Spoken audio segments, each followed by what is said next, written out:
ओडिशा माटी रे मोदी मुर्मू 2 वर्ष पूर्ति रे ओडिशा को मिलेला सबुठु बड़ उपहार 47,600 कोटी मेगा प्रकल्प बदली जीवो ओडिशार भाग्य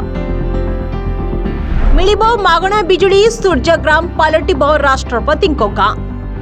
ओडिशा को आसुची 20 लाख कोटी पुंजी इतिहास से स्वर्णिम मुहूर्त जहाँ को देखा आज सारा देश चाहि रही निज जन्म माटी देशर प्रथम नागरिक महामहिम राष्ट्रपति द्रौपदी मुर्मू एवं सांगरी अछंती देशर प्रधानमंत्री नरेंद्र मोदी ओडिशा गस्तरे एही द्वितीय दिन केवल एक मेगा उत्सव नथिला बरम यह थिला ओडिशार विकास इतिहासर एक नुआ विप्लवर आरंभ राज्य में बीजेपी सरकार 2 वर्ष पूर्ति अवसर में मयूरभंज रायरंगपुर रे आयोजित होइतिला एक विशाल समावेश जोठी गोटे मंच रे उपस्थित थिले राष्ट्रपति प्रधानमंत्री एवं मुख्यमंत्री मोहन चरण माझी किंतु एही ऐतिहासिक गस्तरे ओडिशा को केउ सबु बड़ भेटी मिलिला आसंतु जानिबा। प्रधानमंत्री नरेंद्र मोदी ओडिशावासीक पई खोली दैछंती विकासर मेगा पेड़ी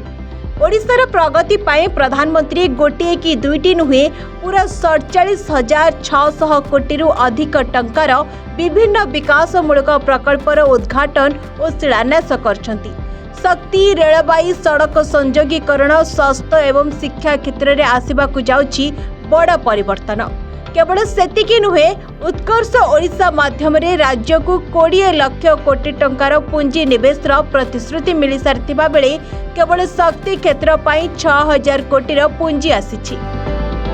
तेबे सबुठारु बड़ एवं चमकाई देला भली घोषणा थिला राष्ट्रपति निज गाँ पहाड़पुर को नहीं दांडबोस समावेश प्रधानमंत्री बड़ घोषणा करी कहिसंती पहाड़पुर गाँ एबे पालटिब देशर अनन्य सूर्यग्राम